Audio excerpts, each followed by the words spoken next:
je descends d'une famille très ancienne de Tonnerre, puisqu'on s'est installé dans la ville en 906, qu'on l'a quitté à la Révolution et que je suis revenu il y a une dizaine d'années à la demande de la municipalité de l'époque.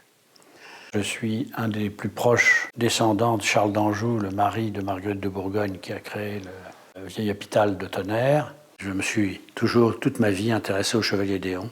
J'ai commencé mes collections à 15 ans, donc il y a 60 ans. Et tous les petits cousins, les cousines, les tantes qui habitaient Tonnerre, le sachant, m'ont donné toute une série de documents et d'objets ayant appartenu au Chevalier d'Éon. J'ai appris que cette maison était à vendre. J'ai décidé de l'acheter il y a 4 mois et j'ai ouvert le musée du Chevalier d'Éon avec tous mes souvenirs. Il y a plus de 250 souvenirs du Chevalier d'Éon dans les 3 pièces qui lui sont dédiées. Le père du Chevalier d'Éon, qui était lieutenant du roi à Tonnerre, voulait construire une maison pour quitter Ravière où sa famille habitait depuis 3 siècles. Et il a acheté à mon aïeul ses terrains au bord de l'Armançon et il a fait construire cette maison.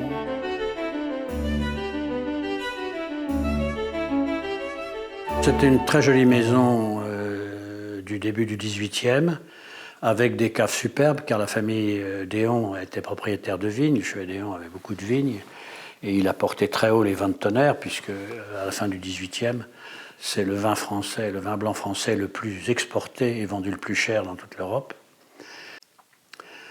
Il n'habitera dans cette maison qu'à partir de l'âge de 10-12 ans, et très brièvement, car il sera tout de suite remarqué pour sa très vive intelligence par le curé de Saint-Pierre de Tonnerre, l'abbé de Marcenay, qui est aumônier et prédicateur ordinaire du roi Louis XV.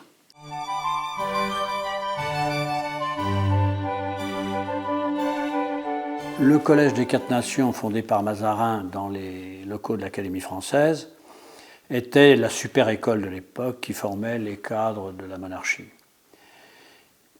Après 3 ans dans ce collège, il est sorti avec une exemption d'âge comme docteur en droit canon. L'abbé de Marcenay aurait voulu en faire un évêque, docteur en droit civil et meilleur escrimeur de Paris. Il parlait 5 langues européennes et il lisait et écrivait le grec, l'hébreu et l'araméen. C'est évidemment un esprit supérieur et à 19 ans, il publie une somme sur les grands empires du monde et la manière dont ces empires ont financé leur grande construction, donc sur le plan fiscal, ce qui est évidemment original quand on a 19 ans en 1748. Voltaire s'est exclamé qu'il avait découvert l'esprit le plus brillant du siècle. Et il a toute sa vie écrit des livres, il en a écrit une 40aine qui ont beaucoup intéressé tous les biographes et dont beaucoup de gens se sont servis.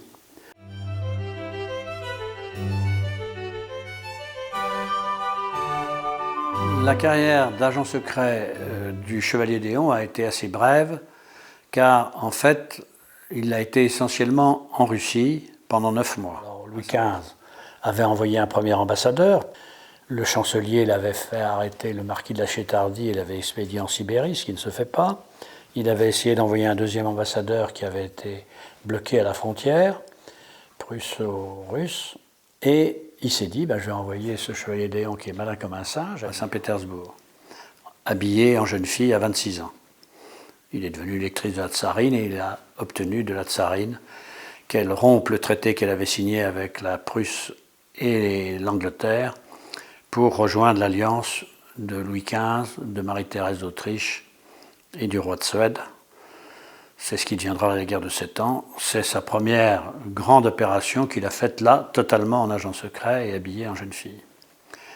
Ensuite, il a eu des postes officiels tout le temps, de ministre plénipotentiaire, mais il s'y rajoutait le fait qu'il était le principal ministre secret de Louis XV pour les grandes questions politiques qui intéressaient Louis XV. Il quittait Londres dans une voiture ordinaire, il s'habillait en femme et il allait faire des aquarelles représentant les forteresses.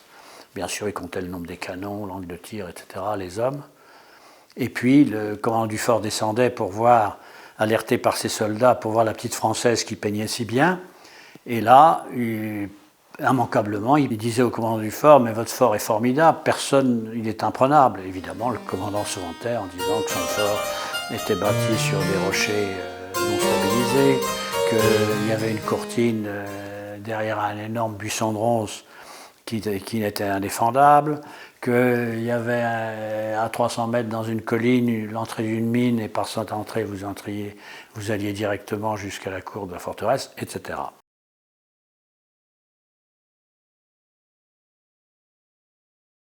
Louis XV, pour le remercier de la mission à Saint-Pétersbourg auprès de la tsarine Élisabeth, la fille de Pierre le Grand, avait refusé de lui donner un régiment de dragons comme le souhaitait le chevalier d'Éon, car il n'avait pas la fortune pour avoir un régiment de dragons. Il faut savoir que sous l'Ancien Régime, les régiments sont à la charge de leur commandant. Et donc, il faut une très grosse fortune pour avoir un régiment de dragons ou un régiment tout court. Mais il avait été nommé capitaine des dragons au Royal Autichan, qui était le meilleur régiment de Louis XV, de dragons de Louis XV. Et quand il a voulu quitter Saint-Pétersbourg parce que la guerre tournait mal, en fait, Louis XV l'a envoyé comme chef d'état-major auprès du maréchal prince de Broglie, qui était généralissime des troupes alliées, et de son frère, le général de Broglie, qui commandait les troupes françaises. Et là, il a fait une guerre superbe, il a été blessé 3 fois. L'acte le plus extraordinaire, c'est le maréchal de Broglie et son frère voudraient interroger des officiers prussiens de haut rang. Ils n'en ont pas. Le chevalier d'Éon dit, je m'en occupe. Il prend 90 dragons, il entre de 9 km dans les lignes prussiennes, il tombe à 9 h du soir sur un régiment de fantassins francs-prussiens qui termine son dîner, ils les font prisonniers et ils ramènent 900 fantassins colonne par 4 dans la nuit, et il se présente à 6 h du matin avec derrière lui une dizaine d'officiers prussiens. Mission accomplie. Évidemment, jamais un chef militaire n'aurait demandé à quelqu'un de faire ça, et jamais quelqu'un n'aurait pensé le faire, mais lui, il n'y a pas de problème. Il estime que c'est jouable, et il essaye, et il réussit.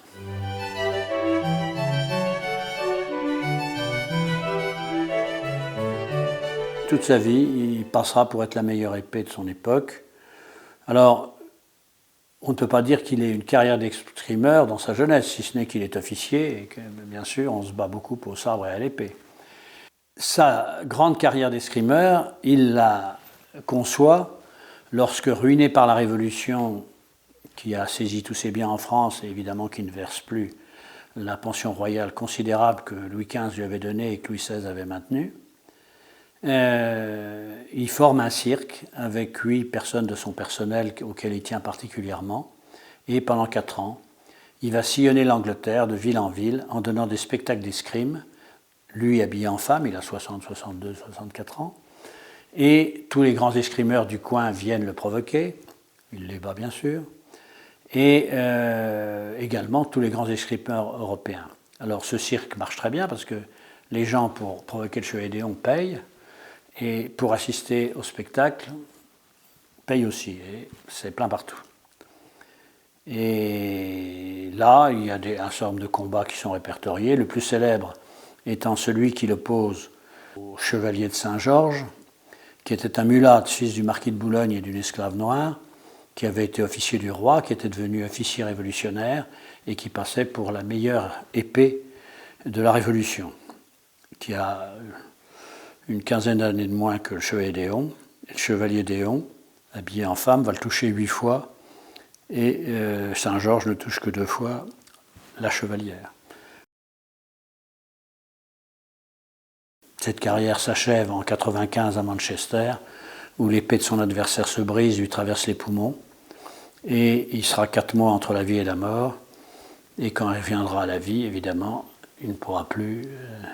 mais il a à ce moment-là quand même presque 70 ans, donc il était temps qu'il s'arrête. Alors la fin de la vie du chevalier d'Éon va être assez triste, parce qu'il est en train plus ou moins de régler ses affaires à Londres, la Révolution éclate, il est le premier inscrit sur les immigrés, Tous ses biens sont saisis, ainsi que ceux de toute sa famille, et la mienne y passe également. L'hôtel d'Uzès est vendu comme bien national. Il deviendra d'abord la prison pour les Bourguignons qui partent pour l'échafaud. Et il finira sa vie tout à fait dans la misère, avec une amie franc-comtoise, veuve d'un officier anglais, Mary Cole. Ils habitent une petite masure sur les bords de la Tamise, lui au premier étage et elle au rez-de-chaussée. On est en 96. En 1804, les deux vieilles dames sont mises en prison pour dette. Et à ce moment-là, c'est le prince de Galles qui paie les dettes du chevalier d'Éon et de son ami. D'ailleurs, c'était uniquement les dettes, c'était le chevalier d'Éon qui avait pu emprunter, pas son ami. Et il va lui donner une pension pour qu'il survive. Et il meurt en mai 1810 à 82 ans.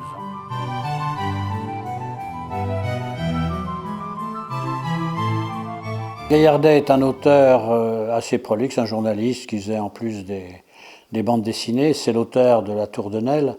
Il y a eu un procès retentissant avec Dumas qui a signé La Tour de Nesle alors que c'était Gaillardet qui l'avait écrit.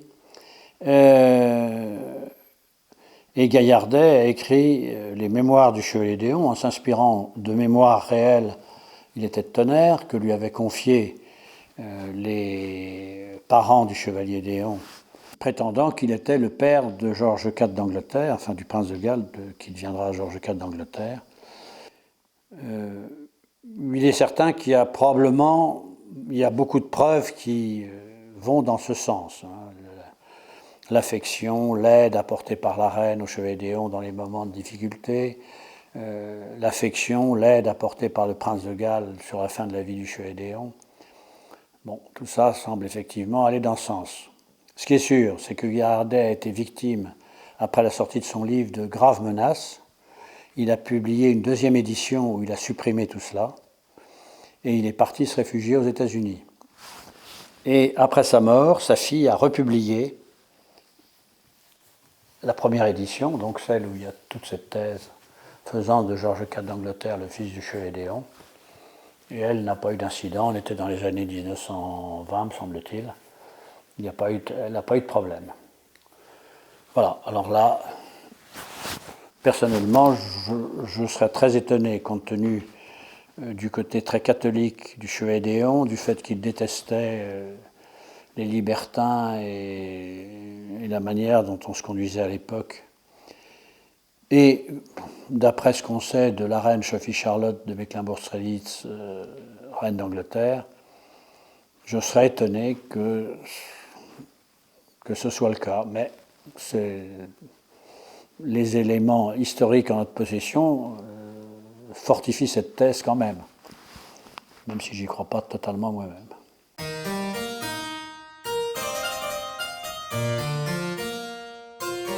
Que le Chevalier d'Éon, pendant 59 ans de sa vie, a refusé de toutes les manières, même si il a passé à 59 ans, il a déjà passé presque un an habillé en femme, mais enfin c'est pas beaucoup, un an sur 59, a toujours refusé de s'habiller en femme, même en violant les ordres que lui donnait Louis XVI, qui, pour des raisons un peu compliquées, parce que Marie-Antoinette était emballée qu'une femme puisse être un grand capitaine, un grand diplomate, un grand écrivain et en même temps la meilleure épée de son temps. Elle était séduite par ce côté. Louis XVI, lui, moins. Mais bon. Par contre, du jour où il veut retourner en Angleterre et où il sait que le roi d'Angleterre pense qu'il est le père du prince de Galles, le Chevalier d'Éon va être une femme exaltée. Il a fait un virage à 180 degrés, il a 59 ans, et il parle de sa féminité. Il n'a toujours été que femme, mais son père voulait un garçon.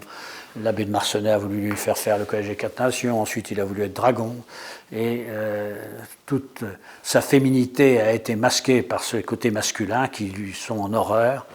Et comme il était docteur en droit canon, il y ajoutait des citations de la Bible, du Nouveau Testament, des allusions à la Sainte Vierge, à Jeanne d'Arc, etc., qui étaient visiblement de circonstance pour calmer le roi d'Angleterre, qui par ailleurs avait interdit à son fils, le prince de Galles, de se marier pour pas qu'il crée une descendante éventuellement illégitime et qui refusait qu'il ait un rôle à la cour.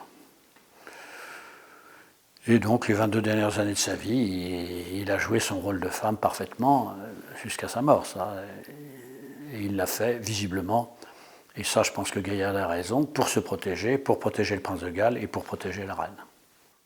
Louis XVI finira par rappeler le chevalier d'Éon en lui demandant de rentrer en France pour revêtir les habits de son sexe. Le chevalier d'Éon commence en pensant que c'est une galéjade, et puis finalement, comme il reçoit des rappels des ministres lui disant qu'on va lui supprimer sa pension royale, etc., il décide d'aller plaider sa cause à Paris. Il choisit un mauvais argument, il dit au roi, sire, bien sûr, si vos ordres c'est que je sois une femme, je suis une femme. Mais il y a un problème, c'est que j'ai dépensé toute ma fortune dans la mission diplomatique en tant que faisant fonction d'ambassadeur à Londres, et M. de Choiseul et M. de Vergennes ont refusé de me rembourser, je suis ruiné, et je n'ai pas les moyens d'acquérir la garde-robe digne de mon rang. La reine saute sur l'occasion, elle demande à Rose Bertin, sa modiste, de faire 20 robes plus belles les unes que les autres, avec tous les bijoux allant avec, elle les fait livrer au chevalier d'Éon, qui n'a plus d'argument et qui fait savoir au roi qu'il va venir lui rendre hommage à Versailles. Tous les courtisans sont là pour voir le chevalier d'Éon en femme. Le chevalier d'Éon, qui est un tantinet provocateur, a bien mis une robe de Marie-Antoinette. Il avait obtenu de garder sa croix de Saint-Louis sur sa robe, mais il ne s'est pas rasé. Et sous sa robe, il a gardé ses bottes et ses éperons. Et il traverse tous les salons de Versailles et en faisant claquer sur les marbres ses éperons. Et le roi est content, le chevalier d'Éon obéit. Mais dès le lendemain, le chevalier d'Éon est à nouveau en homme. Louis XVI est patient. Au bout d'un an, il fait arrêter le chevalier d'Éon et il le fait conduire au château royal de Dijon, qui est la prison pour les membres de la famille royale et les grands seigneurs que le roi veut punir. Et là, on lui laisse le choix entre deux solutions. Ou bien il accepte d'être exilé à Tonnerre et il s'engage à ne pas quitter les habits de femme à Tonnerre, ou bien il reste en prison. Alors il commence par dire qu'il choisit la prison, et puis il apprend que sa mère est très malade dans cette maison où nous sommes à Tonnerre, et il décide de revenir la soigner. Alors les Tonnerrois préparent un banquet de 500 couverts sur le paty, un feu d'artifice, et ils voient arriver notre chevalier habillé en chevalière, pas rasé. Évidemment, tous les Tonnerrois rigolent parce qu'ils l'ont vu pisser contre les murs et donc ils savent très bien quel est son sexe et ce n'est pas un problème pour eux, mais ils sont très contents de récupérer leur vedette internationale. Et pendant ce temps, il va faire une fortune considérable en vendant ses vins. Mais chaque fois qu'il quitte Tonnerre, puisqu'il s'est engagé à rester habillé en femme à Tonnerre, chaque fois qu'il quitte Tonnerre, il serait habillé en homme. Et le roi le sait par ses agents, et c'est pour ça qu'après 7 ans, quand il demandera au roi de retourner en Angleterre pour liquider ses affaires qui sont pendantes depuis 9 ans, avec 20 personnes à son service, une résidence princière, toutes ses bibliothèques, le roi exigera qu'il s'engage à ne plus jamais porter l'habit masculin.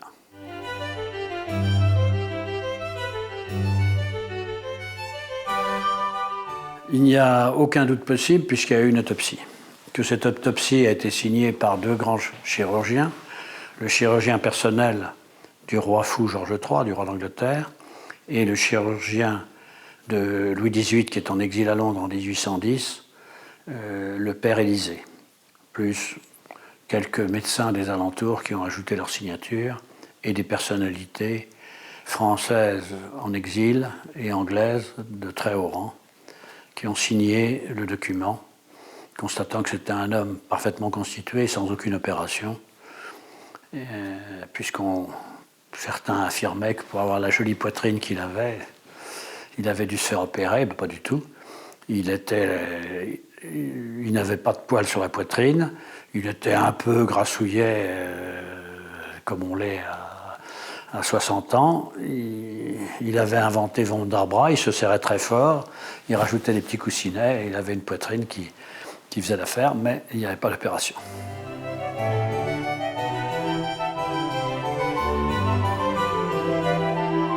C'est vrai que léonisme a eu une petite vogue au XVIIIe et au XIXe quand on voulait parler d'un travesti.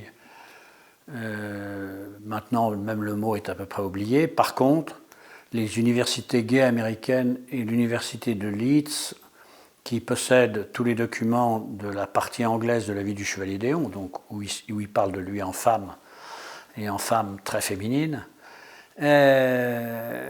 ont organisé il y a 10 ans un congrès, car ils voulaient faire de lui le porte-drapeau des LBGT, lesbiens, gays, transsexuels et autres. Et ce congrès a eu à l'université de Leeds. Toutes les universités gays américaines étaient là. Et j'ai participé à ce congrès avec le maire de Tonnerre de l'époque, Raymond Hardy. Et bien sûr, je demandais la parole après chaque intervention, je soulignais ce qui était faux, tant et si bien que le troisième après-midi, le président du congrès m'a pris par le bras pour me dire bah, « Écoutez, je suis désolé, mais je crois que finalement, on ne pourra pas prendre le Chevalier d'Éon comme leader des LBGT. » Je lui ai dit « Je vous remercie, Monsieur le Président, parce que comme vous avez pu remarquer, j'étais venu pour ça. »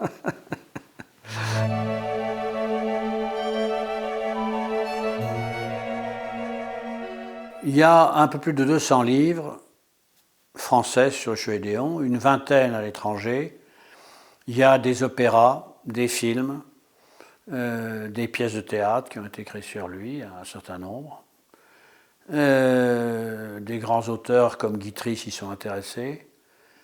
Le fait le plus important depuis une quinzaine d'années, c'est qu'au Japon, il passe pour le plus grand Français du XVIIIe siècle avec Louis XV. Les Japonais ont une grande admiration pour Louis XV et le Chevalier d'Éon, qu'ils considèrent comme son meilleur ministre. Ce qui fait qu'au Japon, c'est une icône. Il y a maintenant, je crois, une quarantaine de mangas sur lui, de bandes dessinées. Il y a une vingtaine de films animés sur lui. Les plus grands auteurs japonais ont écrit des livres sur lui. Et au bout du monde, le Japon trouve que c'est un très grand homme. Les Américains, bon, et pas uniquement les gays, l'apprécient beaucoup, d'autant plus que pendant des années, il a financé des bateaux pleins d'armes qu'il envoyait aux insurgents. Les Anglais l'admirent énormément, même s'ils savent qu'il leur a porté quelques torts. Mais la grande amitié que la reine avait pour lui faisait que, et le fait qu'il ait été à 40 ans élu dans la loge franc-maçonne des princes anglais et à 60 ans élu comme femme à nouveau dans la même loge, première femme à être officiellement reçue comme franc-maçonne, tout ça fait qu'il a une réelle influence. Aujourd'hui encore en France, sortent tous les ans 1 ou 2 livres ou 3 livres sur lui, des bandes dessinées, un certain nombre de jeunes femmes ont fait d'assez jolies bandes dessinées.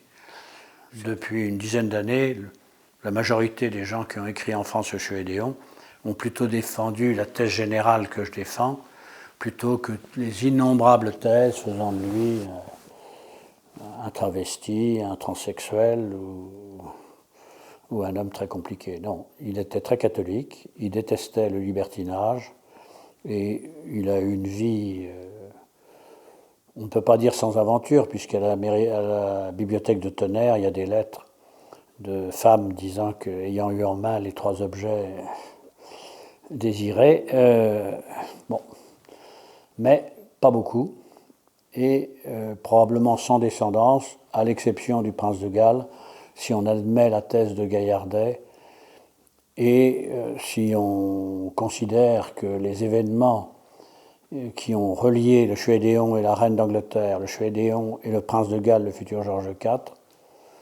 si on en tient compte, c'est vrai qu'il semble qu'il y ait eu une très très grande proximité entre la reine, le prince de Galles et le Chevalier d'Éon.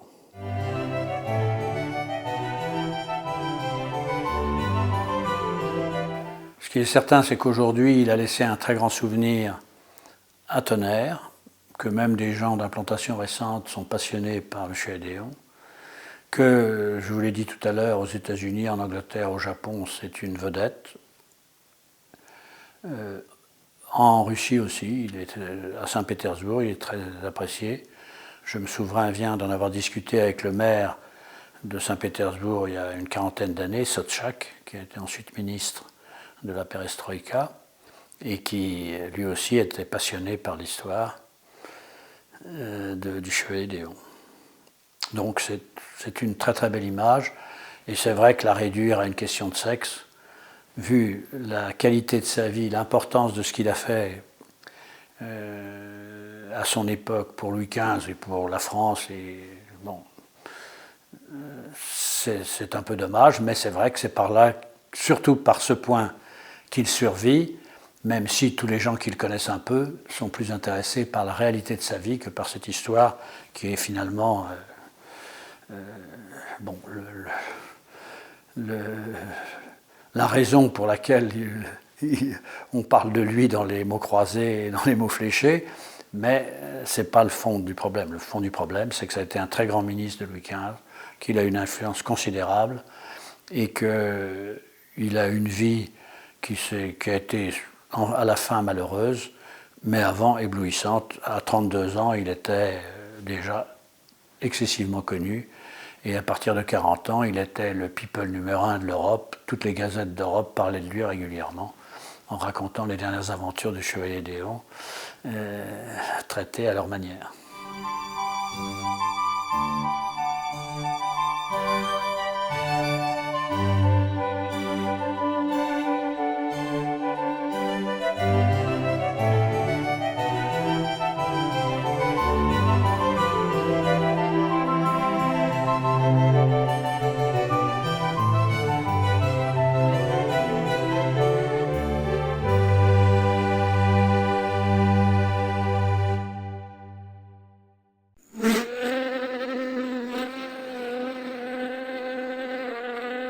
Mm-hmm.